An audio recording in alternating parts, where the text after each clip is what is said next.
Awal itu Daniel, Jono, Daplun mereka sikapnya sangat welcome. Tidak ada sama sekali orang yang kayak ih kamu kan numpang di sini atau apa segala macam. Pokoknya semua sangat welcome.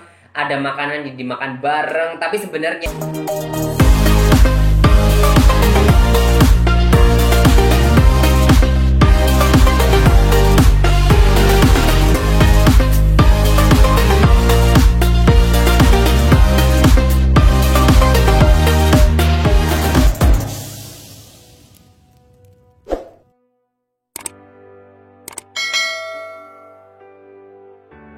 ada satu prinsip di mana saya juga pada saat itu masih menghasilkan uang dari ngajar ya. Intinya saya sebenarnya hanya punya modal untuk makan buat diri aku sendiri, untuk ngajar setiap minggu itu sekali. Itu ada. Jadi pada saat itu sama sekali tidak ada kewajiban mereka untuk membiayai saya makan. Jadi saya makan itu pakai duit yang memang benar-benar saya hasilkan dari ngajar setiap minggunya gitu.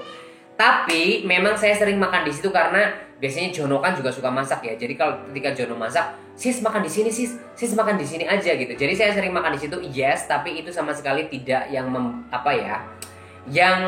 membuat mereka berkewajiban untuk ngasih makan saya gitu. Karena pada saat itu saya sudah dikasih tempat tinggal atau numpang di situ aja, itu sudah sangat bersyukur di saat saya butuh tempat tinggal gitu. Jadi ya saya benar-benar harus tetap berusaha dan berpikir keras setiap harinya, setiap detiknya bagaimana saya mendapatkan uang segar supaya saya bisa melunasi utang, saya bisa kembali ke dalam track kehidupan lagi gitu. Jadi saya tidak mau leha-leha gara-gara saya numpang terus saya tidak bayar kos, ya udah deh santai aja hidupnya. No, justru pada saat itu membuat saya punya kesempatan untuk berpikir lebih keras bagaimana saya menghasilkan uang supaya saya bisa membayar semua hutang dan juga kembali ke kehidupan normal.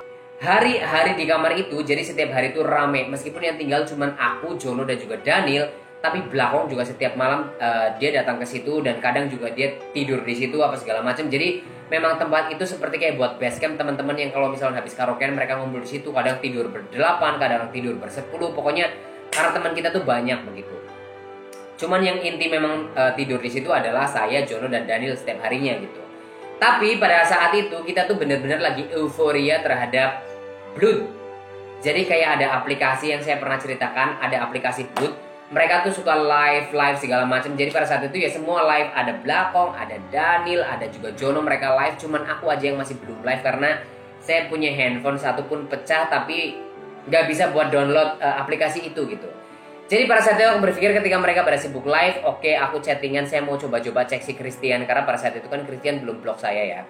Saya lihat lagi, ternyata sudah diblok gitu. Oh my god, aduh saya belum punya kesempatan untuk ngebales gitu. Padahal saya sudah punya rencana untuk ngebales Christian dengan kata-kata yang menohok begitu. Tapi pada saat itu nggak langsung saya membabi buta pada saat lagi ditipu. Karena aku pikir pada saat itu kata-kata saya akan sangat berantakan begitu. Jadi saya tidak mau pada saat itu langsung. Saya sudah merencanakan hari itu harus tiba. Tapi ternyata ketika saya sudah siap untuk membabi buta, ternyata saya sudah diblok. Tapi pada saat saya tinggal di rumah itu kan saya tidak bekerja. Jadi aku pikir kayak aduh gimana ya supaya dapetin tambahan uang. Aku pikir kayak aku buka lapak lagi lah. Saya buka yang namanya Craigslist. Ini seperti yang kalian tahu bahwa Craigslist ini adalah sebuah situs khusus untuk berjualan seperti itu. Saya buka Craigslist, siapa aja saingan-saingan saya yang ada di Craigslist itu yang ada di Bali. Saya buka tiba-tiba ada fotonya Christian. Ada foto-fotonya Christian. Saya cek, saya lihat-lihat semuanya, dia dengan kayak deskripsi lengkap, foto-fotonya sepertinya sangat profesional, sepertinya itu foto-foto memang dikhususkan untuk dijual. Aku pikir kayak, wow, aku menemukan Christian ada di Craigslist. Nah, saya mintakan di situ kan terpajang fotonya dan juga nomornya ya. Saya ambil nomornya, ternyata nomornya itu bukan nomor yang pada saat itu saya diblok, jadi nomornya itu berbeda gitu. Aku coba-coba hubungin dia, saya teks dia, terus kemudian saya telepon dia. Dia bilang kamu jangan main-main ya, saya tidak kenal kamu. Dia bilang dia tidak sama sekali mengenal aku. Bahkan aku video call, dia bilang jangan video call saya, katanya jangan mengganggu saya gitu. Kalau misalkan kamu mau video call atau kamu mau ini harus booking katanya. What? Kalau misalkan dia mau menghindar, dia bisa aja menghindar atau dia ngeblok aku lagi. Tapi dia melayani chattingan aku, dia bilang katanya saya sama sekali tidak kenal kamu, saya tidak pernah berbicara sama kamu, saya tidak pernah menipu kamu, saya tidak tahu siapa kamu gitu. What? Jadi si Christian yang aku teks di Craigslist itu dia bilang katanya tidak mengenal saya, padahal saya udah screenshot kayak perbincangan kita segala macam, dia bilang itu bukan dia gitu. Itu benar-benar kayak apakah ini cuma deja vu atau apa, gue nggak ngerti, tapi yang jelas benar-benar dia tuh kayak benar-benar completely tidak mengenal saya gitu.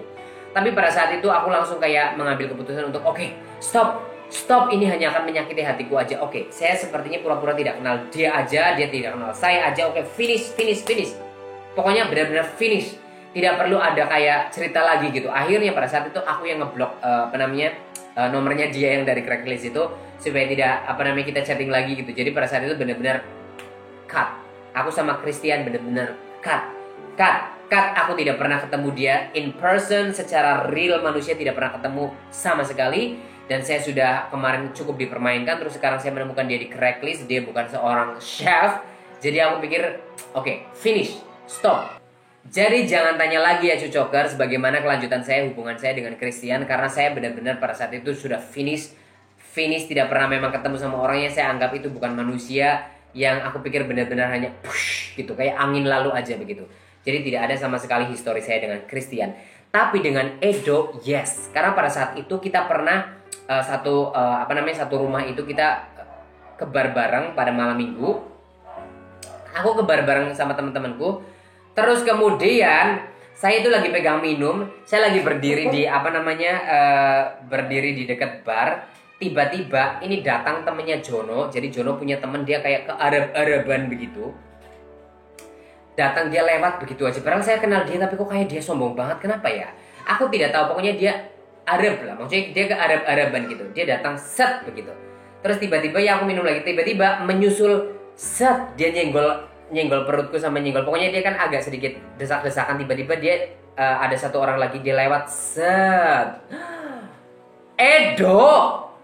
Edo, dia lewat bergandengan tangan dengan si Arab ini. Si Arab ini tuh adalah temennya si Jono. Saya juga kenal dia, saya pernah karaokean bareng sama dia pada saat itu. Tapi sepertinya si Edo ini mungkin udah pernah cerita tentang saya kalau kita sudah pernah melakukan gitu kali ya. Makanya si Arab ini dia lewatnya tuh kayak lewat begitu aja, kayak sinis banget gitu. Akhirnya si Edo lewat tapi tangannya dilepas. Si Edo berdiri di depan saya bilang, "Hey, kita udah lama gak ketemu ya," katanya. "How have you been?" katanya. Pak, sosok pakai bahasa Inggris gitu. Aku lagi minum. Aku kayak, oh, kamu punya pacar? Dan itu adalah pacarmu. Dalam hati aja saya cuman senyum-senyum. Aku pikir kayak, oh my god, pantesan kamu tidak mau sama saya. Kenapa? Karena kalau misalkan saya kan termasuk yang tipe-tipe Asia, agak sipit dan juga light skin ya, kulitnya sedikit putih. Kalau si Arab ini kan dia berbulu, terus kemudian dia coklat. Artinya kalau misalkan orang yang suka yang seperti Arab-Arab ini, nggak mungkin dong dia suka sama saya gitu. Mungkin pada saat itu dia hanya sekedar untuk fun aja mungkin ya. Tapi kalau untuk jadi pacar, mungkin tipe-tipenya si Edo itu adalah orang-orang yang Arab, atau orang-orang yang dia agak sedikit kulitnya coklat apa segala macam, kan ada seperti itu ya. Jadi aku pikir, oh I got it, oh gitu. Cuman ada yang berbeda. Fisiknya Edo udah berubah total gitu. Fisiknya Edo, dia bilang katanya saya itu dipindah tugaskan ke Papua beberapa bulan ini. Jadi di sini tuh dia lagi paling pulang ke Bali itu sekitar 3 bulan sekali, 2 bulan sekali gitu. Jadi fisiknya itu sudah sangat berubah, dia sudah semakin melebar. Kayaknya sepertinya dia tidak olahraga lagi. Terus kemudian kulitnya itu benar-benar yang tadinya aku berpikir kan kulitnya itu dulu bening celing, itu benar-benar gosong. Kulitnya itu gosong. Cuman ya itu si Edo masih Edo, tapi dia dalam bentuk gosong dan juga semakin melebar. Jadi sudah benar-benar sudah tidak tipeku lagi. Jadi pada saat itu ya udahlah, baiklah kalau kamu memang tidak jadi pacarku, ya aku menerima itu gitu. Jadi sudah, aku cuman hai aja, dia lewat, sepertinya dia merasakan kayak kok kamu kayak gak kenal aku lagi sih gitu. Jadi dia cuman hai, how have you been, dia bilang gitu. Aku bilang senyum aja, sama sekali saya tidak terucap di mulut saya, oh aku baik, tidak. Saya kayak kami tenggengan gitu, kayak ini bener Edo kok berubah banget padahal belum lama. Akhirnya ya udah, dia meninggalkan aku seperti angin lalu, seperti Christian, semuanya pergi, bye Felicia. So pada saat itu ya udah, aku jadi kayak ngerasa lega gitu, ditunjukkan bahwa oke, this is not good for me. Ini tidak bagus untuk saya gitu. Cuman yes, aku dengar dari si Jono, si Arab ini itu udah dibiayai, udah dibeliin handphone, udah pokoknya kayak dikasih-kasih gitu loh sama si Edo. Sementara Edo cuman ngasih ini aja nih. Si Edo cuman ngasih ini aja pergi liburan ke Jerman, sementara si Arab ini sudah dapetin handphone. Gue nggak ngerti si Jono manas-manisin aku apa tidak, tapi dia bilang temennya itu si Arab itu cerita katanya dulu kalau pas sama si Ci kan dia nggak dikasih apa-apa. Kalau aku sih sama dapat handphone, dapat ini, dapat itu gitu. Mereka liburan bareng. Anyway, terserah gitu. Intinya ya udah nggak apa-apa, itu rezekinya dia. Oh my god, itu rezekinya si Arab itu kan. Jadi cucokers, jangan lagi ada yang tanya bagaimana kisah aku sama si Edo kelanjutannya, bagaimana tidak ada kelanjutannya. Sama Christian tidak ada kelanjutannya. Sama si Edo apalagi.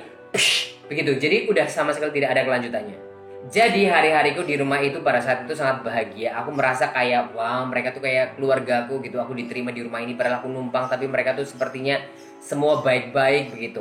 Dan kita tuh setiap malam tuh kayak live. Terus kemudian kalau misalkan ada ketemuan mereka dibawa ke situ, terus dapat teman baru gitu.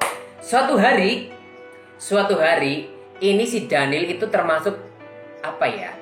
Termasuk yang sering ketemuan, termasuk pecinta brondong. Daniel ini kan sangat pecinta brondong banget ya. Nah biasanya sih brondong-brondong yang dia bawa ya biasa aja gitu. Tapi pada malam hari itu dia bilang aku mau ketemuan katanya. Pada saat itu kita lagi ngumpul-ngumpul tuh di kamar bareng-bareng. Ada si Jono, ada Blakong, ada aku dan juga ada si Daniel. Si Daniel bilang aku lagi ada mau ketemuan nih katanya. Oke ya ketemuan aja, aku bawa ke sini ya katanya. Jadi ditunjukkan fotonya, ganteng gitu. Jadi dia brondong.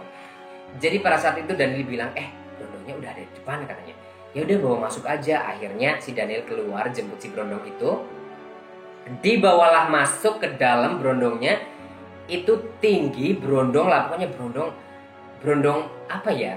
Kalau dibilang cute kecina-cinaan tidak, tapi ini brondong kayak brondong laki. Pokoknya kayak laki-laki brondong ganteng begitu. Terus akhirnya karena saya tahu brondong ini itu tipenya si Daniel banget. Dan juga tipenya si Blakong. Blakong itu kalau lihat yang laki gagah gitu, dia pasti akan menunjukkan sifat yang lucu sekali. Tiba-tiba si Blakong ini lari ke kasur dan selimutnya tiba-tiba dia ditutupin sama dirinya sendiri. Aku gini, itu ngapain? Terus akhirnya dia diperkenalkan, aku salaman sama dia. Kita kasih nama aja brondongnya ini Zainal. Terus aku salaman, si Jono salaman. Sepertinya brondong ini bukan tipenya si Jono, karena Jono punya tipe sendiri. Si brondong ini termasuk juga cukup tipeku, tapi bukan yang gitu banget. Tapi ya bisa lah sama orang yang seperti ini. Ini kita lagi sosial eksperimen ya.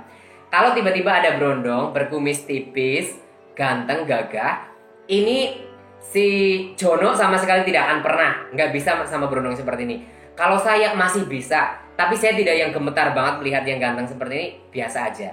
Kalau si Blakong dan si Daniel ini benar-benar kalau ngelihat seperti ini udah keremut-keremut nyes begitu. Akhirnya si Blakong itu lari untuk selimutnya aku masih ingat banget pada saat itu. Dia langsung kerudungan selimut begitu, dia cuma ngintip dari kayak gini ngintip, ganteng banget. Memalukan sekali gitu. Maksudnya kalau misalkan ya udah ditahan aja di dalam hati gitu. Iya aku nggak bisa sih keluar dari selimut ini, itu ganteng banget gitu. Pikir stop. Justru kamu kalau misal ini kan belum, selama janur kuning belum melengkung, ya udah kalian rebutan aja sama si Daniel meskipun si Daniel yang bawa ke sini. Aku pikir kan begitu ya.